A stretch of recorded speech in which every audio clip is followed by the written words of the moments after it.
to another Big Train tour at the Colorado Railroad Museum. This month, we'll be taking a look at a freight car type known as a gondola.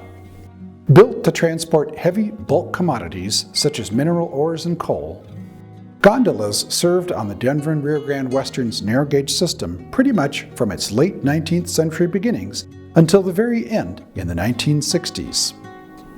Today, these early 20th century artifacts are proudly displayed at the museum, representing the railroad's role in helping to transport Colorado's coal, feed its steel blast furnaces, and build early natural gas pipelines serving the Southwest.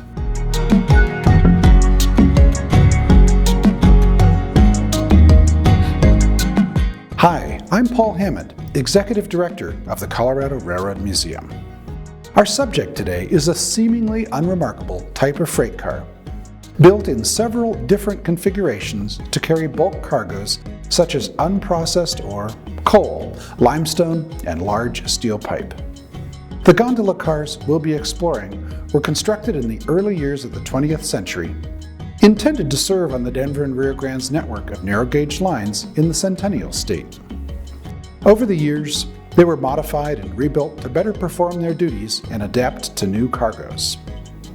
Come join me now as we explore the subject of feeding our furnaces and some of the gondola cars which make up this story's supporting cast.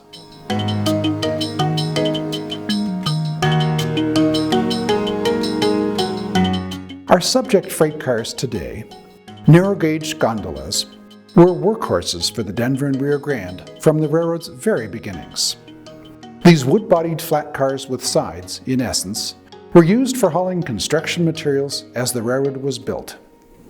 They would enter service to help haul coal, iron ore, precious metal ores, and cinders among other bulk cargoes. Of these, coal was by far the most important.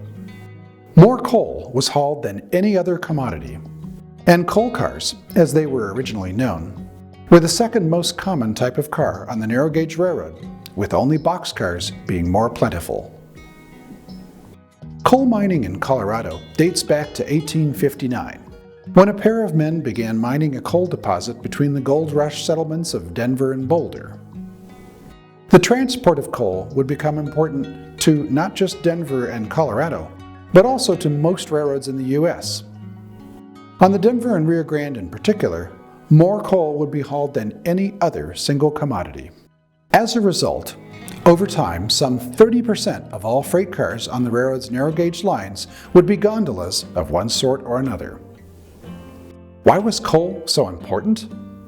The simple answer is that it was used very widely. After wood became too scarce, coal provided the fuel for heating homes and businesses, and it was burned to power factories. When electric lighting and electrified street railways came along, coal was burned to generate the electricity that Colorado's citizens increasingly relied upon. Coal powered the blast furnaces of the massive Colorado Fuel and Iron Steelworks in Pueblo, and it was even used by the Denver and Rio Grande, the transporter of all this coal, to power the railroad's fleet of coal-burning steam locomotives.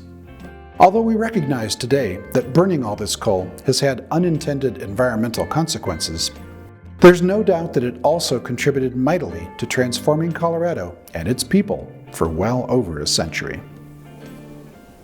The transport of coal by rail extends back to the very earliest tramways, as they were called, in England in the 17th century. The first railways here in America quickly got in the business of hauling coal as well, helping to power the Industrial Revolution in the 19th century.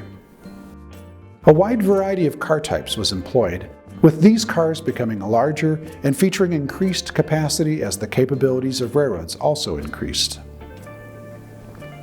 The only reason that Colorado didn't begin coal mining until the late 1850s is directly related to the fact that settlers of European descent did not arrive in large numbers until around that time frame.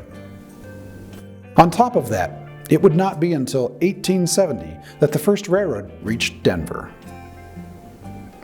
The Denver and Rio Grande launched its pioneering 3-foot narrow gauge empire the very next year, in 1871, building south from Denver toward Pueblo.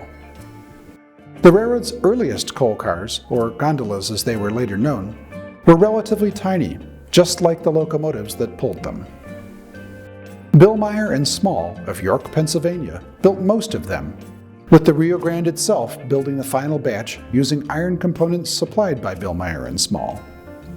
Carrying a maximum load of either 5 or 8 tons, the fairly light construction of these cars was not up to the task of their heavy service. The first 90 cars, featuring just 4 wheels, were scrapped by 1883. Another 165 or so gondolas, these ones featuring standard 4-wheel truck assemblies, were gone by 1891.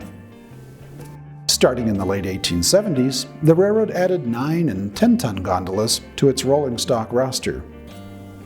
Many of these cars were of a hopper drop bottom design to facilitate unloading. Expansion of the line was planned, originally south to Texas but changed to instead head west out of the Pueblo region to Gunnison and southwest toward Alamosa, Durango, and Silverton. A whopping 700 gondolas were added between 1878 and 1880, suggesting how important these cars were to the early Denver and Rio Grande. But even 10 tons of capacity simply wasn't enough. Between 1881 and 1885, the railroad acquired larger and heavier cars capable of carrying 15 tons of cargo, 3 times the capacity of the railroad's very first coal cars. In 1890, 100 of those cars would be sold off to the affiliated Rio Grande Southern Railroad for use. Running between Durango and Ridgway over a scenic and rugged route, the Southern bought its entire fleet second-hand except for one single caboose. The capacity of the Rio Grande's gondolas would increase to 20 tons starting in 1887, and again to 25 tons beginning about 1898. Many of the cars built after 1898 would go on to serve dutifully, being rebuilt as needed. Remodeled, rebuilt, and dwindling in numbers, some would continue until the final abandonment of the Denver and Rio Grande Western's narrow-gauge San Juan main line in the late 1960s and the sale of the Silverton branch line in the early 1980s.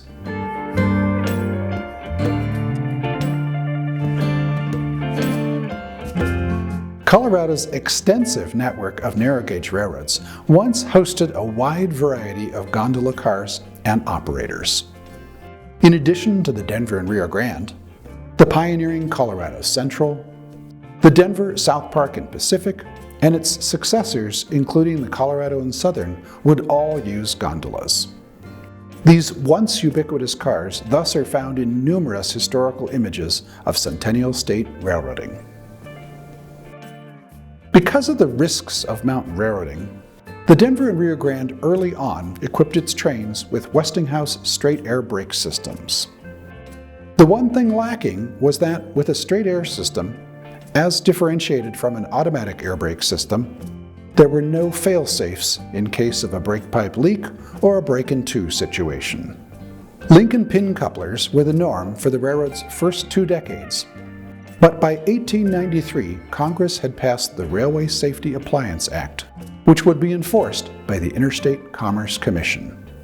Change was in the air.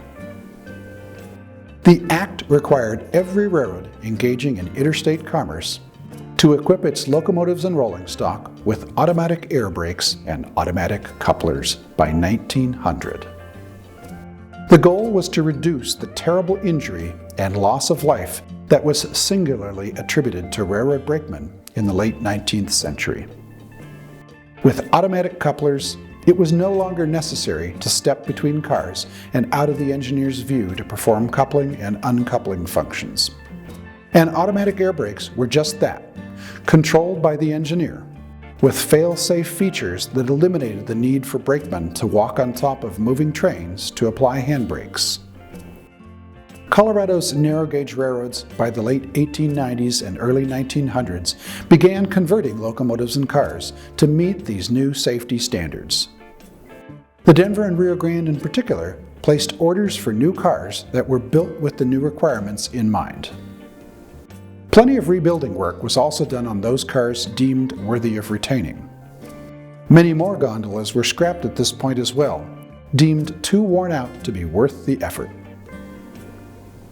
Another ICC mandate in 1911 mandated standard positions and types of grab irons, ladders, and roof walks, necessitating additional rebuilding of the railroad's freight car fleet.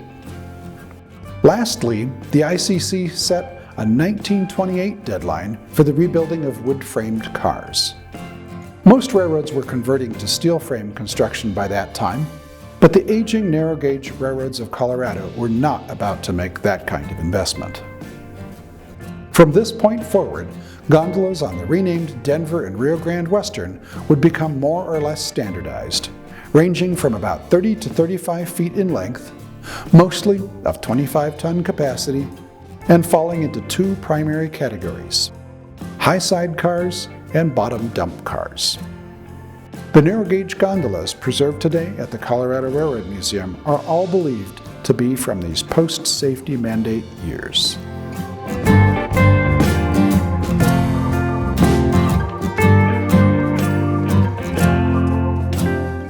The Denver and Rio Grande, first and foremost, needed a reliable source of coal to fuel its fleet of steam locomotives. Without fuel, nothing else would matter. Its earliest sources of coal appear to have been west of Denver and south of Pueblo. As it built west from Pueblo through the Royal Gorge to Salida, then up over Marshall Pass to Gunnison, it was able to tap into the rich coal mining areas around Crested Butte. Once the line reached Grand Junction, the nearby Book Cliff Mountains were soon discovered to be Colorado and Utah's richest coal deposit. In 1881, a railroad geologist pinpointed coal deposits suitable for locomotive fuel near Castle Gate. And in 1882, the Denver and Rio Grande acquired Utah's Pleasant Valley Coal Company and Railroad, which had originally been founded by Mormons in 1875. There would be more discoveries and sources of coal found in the years that followed, but you get the idea. This coal needed to be transported to the locations where it would be needed, and then there was the issue of getting it into locomotive tenders so it could be used. Most likely, this was accomplished at first simply by men with shovels. As the Denver and Rio Grande system grew, coaling towers were built at strategic locations throughout the system to make refueling much faster. These coaling towers were typically fed by pushing loaded gondolas up a ramp onto a trestle and dumping the car's contents into the tower. The coal was stored there until a locomotive pulled up and lowered the coaling chute for a quick fill-up. For this kind of service, side dump and bottom dump gondolas were typically used, since there was no other means of unloading a carload of coal except for good old shovels. These coaling towers, which were found at major yards including Alamosa, Chama, Durango, Gunnison, and Salida, were upgraded to higher capacity installations as the size of the Rio Grande's narrow-gauge locomotives grew. Because it was impractical to lift the gondolas themselves all the way to the top for unloading, these taller coaling towers used bucket lifts.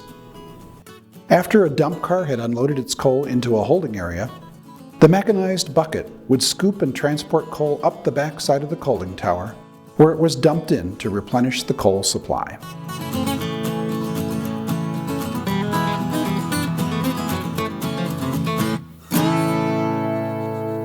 The Colorado Fuel and Iron Company, better known as CF&I, was a firm of enormous importance.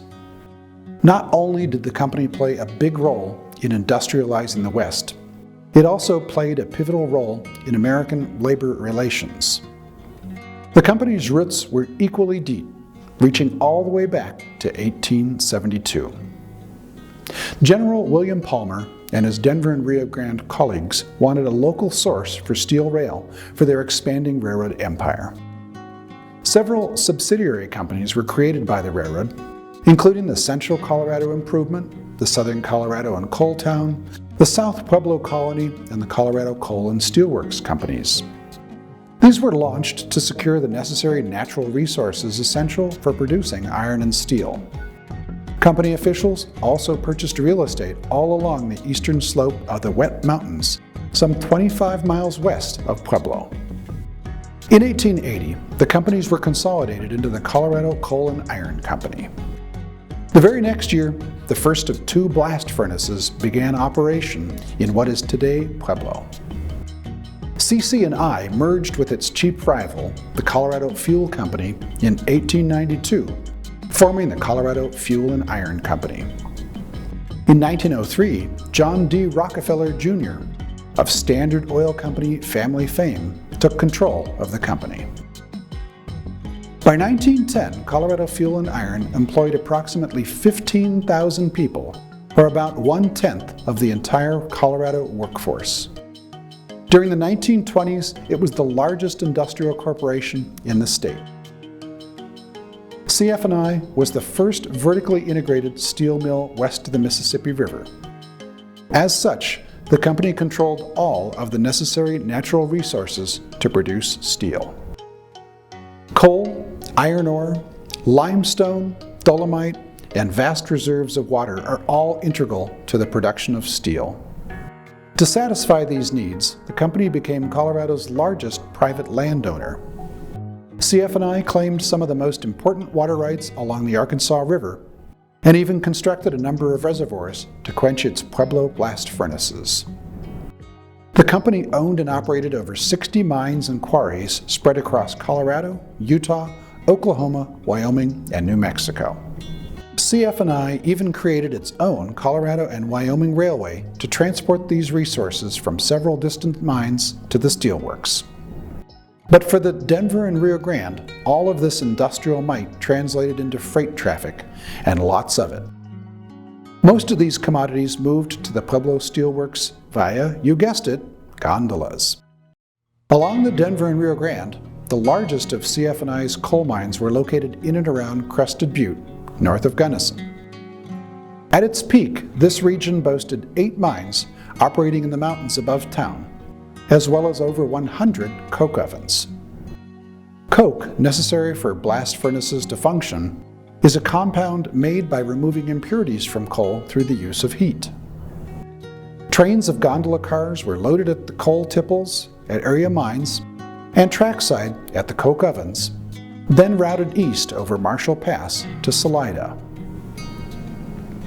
In the early years of the narrow gauge, these gondolas continued from Salida on down through the Royal Gorge to Pueblo, where they were unloaded. But as the Rio Grande system was slowly standard gauge starting in the 1880s between Denver, Pueblo, Salida, and up over Tennessee Pass and westward, a transfer system was needed in Salida to replace the small army of men and shovels who unloaded coal until 1921. A specialized contraption was eventually devised so coal could be more efficiently transloaded from narrow gauge gondolas to standard gauge ones.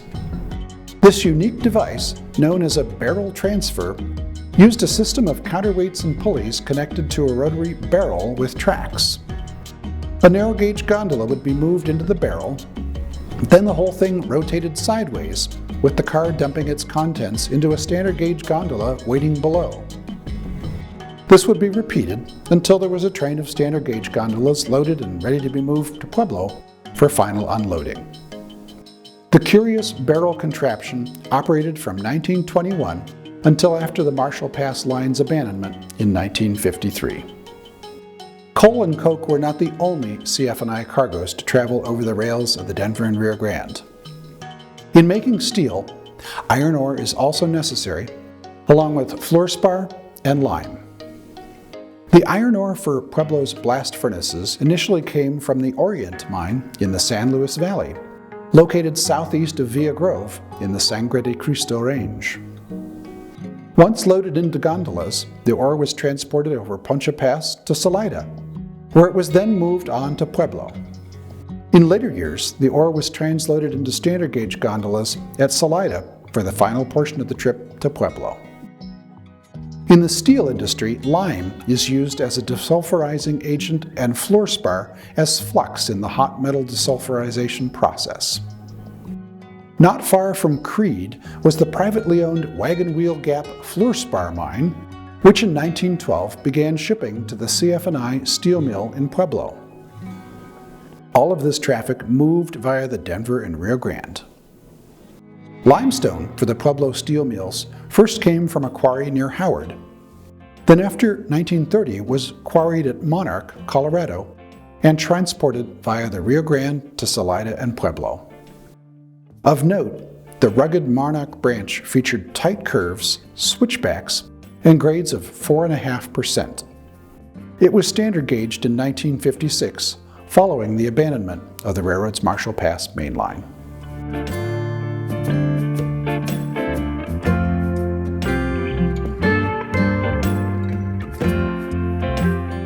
Steam engines create cinders and ash as they burn coal.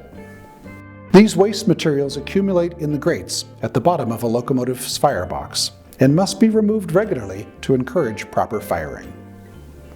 At roundhouses and other maintenance facilities, ash pits were thus a common feature. These pits allowed locomotives to dump their cinders and ash quickly and easily without risk of starting a fire. Depending on how busy the railroad was, these waste materials could pile up quickly. All the accumulating cinders had to be removed from the pits regularly and loaded into gondola cars, typically drop bottom or side dump models. This would allow the cinders to be emptied out later without the need for shoveling. The Denver and Rio Grande Western employed cinders as track ballast along its narrow gauge routes, helping to use up this otherwise wasted material. With the drop bottom or side dump gondolas, track crews could regulate the dumping of cinders to more evenly distribute the materials when ballasting track. The natural acidity of the ash helped keep down weeds and other vegetation, plus the relatively fine particles could be firmly packed yet still shed water. Dumping mechanisms required lots of extra maintenance and repairs for these gondolas. But because they were so important to the railroad, the extra maintenance was seen as necessary. The Denver and Rio Grande's dump-type gondolas in the 1880s featured drop sides rather than the drop bottom style, which would become standard in later years. But all of those cars were phased out with the new government safety requirements after the turn of the 20th century. In later years, the Denver and Rio Grande Western's fleet of 25-ton drop-bottom gondolas all dated from 1904, when 200 were constructed. On the first 100 cars, the drop doors were operated by long levers found on the ends of the car. Beginning in 1924 to comply with additional government safety regulations, the Rio Grande rebuilt these drop-bottom gondolas to a standard configuration. Half the original order, for 200 cars, was dedicated to hauling coke and featured special racks for this light material, which is generally in large chunks. These slatted racks raised the sides of the car up to the height of a boxcar, making for an unusual appearance. By 1918, after the Rio Grande main line was standard gauge between Salida and Pueblo, the racks were removed. The cars were soon rebuilt to match the railroad's other drop-bottom gondolas. Another use for gondolas was hauling scrap metals and trash. Roundhouses and shops often kept a dedicated gondola or two on hand for this purpose, allowing it to be filled up then hauled off for dumping when full. The railroad's Alamosa shops even built a gondola specifically for this purpose. Reportedly, it utilized a former Colorado and Southern narrow-gauge flat car that had once supported a Conoco oil tank, which had been removed. Sides were added, and voila!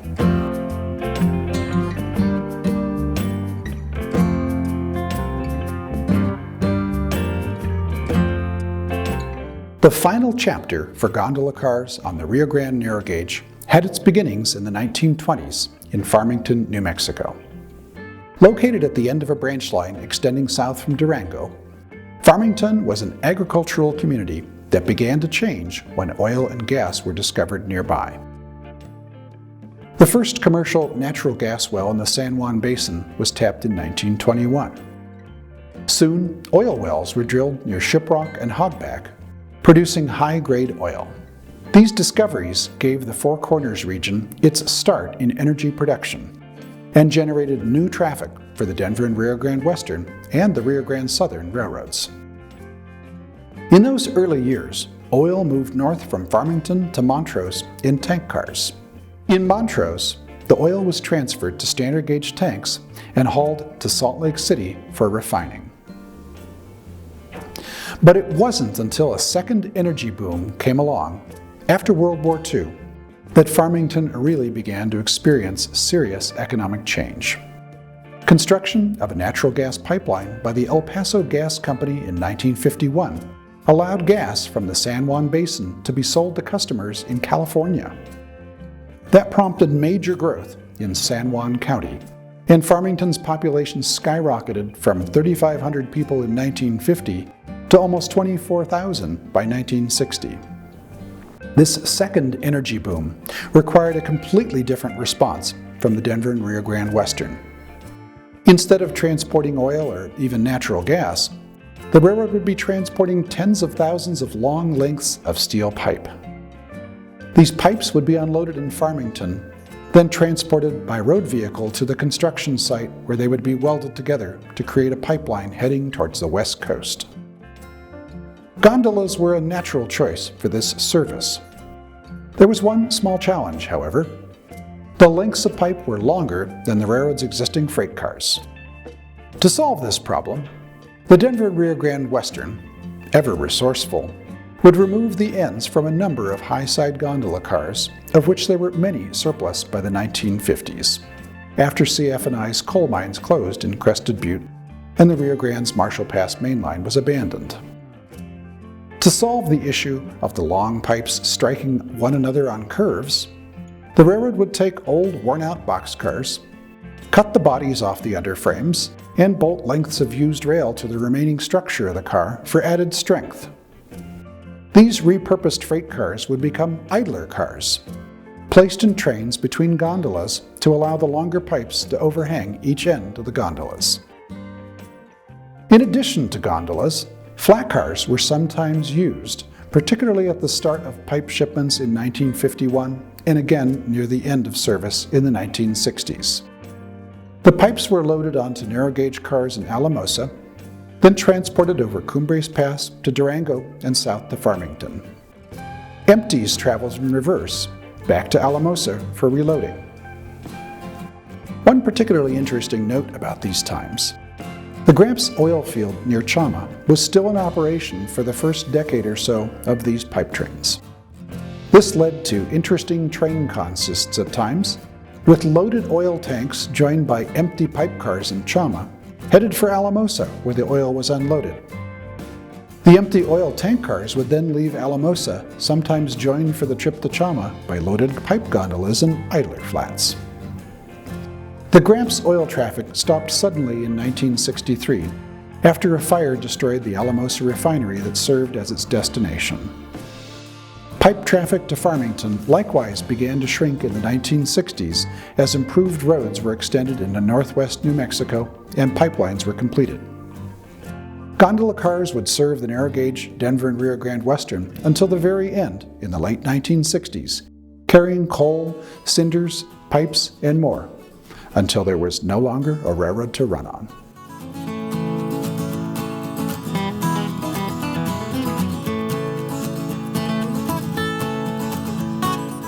A number of narrow-gauge gondolas from the Denver and Rio Grande Western have today been preserved. They can be found in Colorado, New Mexico, California, and a number of other locations and states. Here at the Colorado Railroad Museum, we're fortunate to have ended up with examples of 4 different types, thanks to the efforts of museum founder Bob Richardson and his financial partner in the museum, Cornelius Hauk. Today, the Colorado Railroad Museum houses over a half-dozen different gondolas from the Rio Grande narrow gauge system. These include high-side gondolas, such as Denver and Rio Grande Western number 1249, drop-bottom models, such as Denver and Rio Grande Western number 752, a pipe gondola, number 1112, and even the Alamosa Shops trash gondola, number 06299. With that last car's number, note the 0 it begins with, denoting its status as railroad work equipment. Where did these cars come from? The Denver and Rio Grande Western donated at least one of the bottom dump cars. Museum co-founder Cornelius Hauk and author Mallory Hope Farrell each donated a gondola. The others were purchased from private owners, including two which were bought at auction from the failed Sundown and Southern Tourist Railroad in eastern Colorado.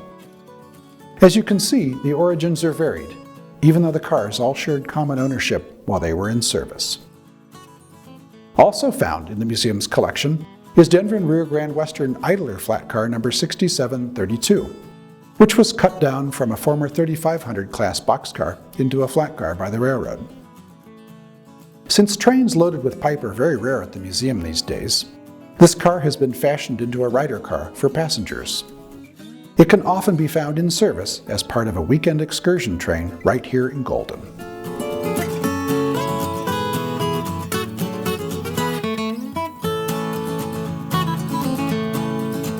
Gondola cars, originally known as coal cars in the late 19th century, were ubiquitous on the Denver and Rio Grande and its successor railroad, the Denver and Rio Grande Western. Carrying many cargoes, with coal being the most important by far, gondolas were second only to boxcars in terms of their importance to the railroad. Coming in several different variations and generally being adaptable to numerous cargoes, gondolas were also indispensable to Colorado's steel industry, as well as to the actual running of the railroad itself. Of course, coal has remained an important cargo for Colorado's railroads, although more recently this traffic has also begun to decline due to changing energy demands and concerns about climate change.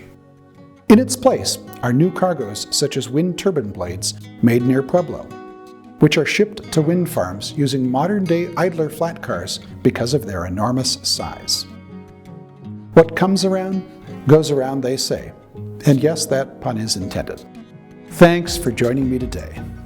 I hope you've enjoyed our quick look at Colorado's narrow-gauge gondola cars and the full-sized reminders that have been preserved from this era. I also hope that your appreciation for Colorado's rich railroad heritage continues to grow with each and every tour of the museum's collections.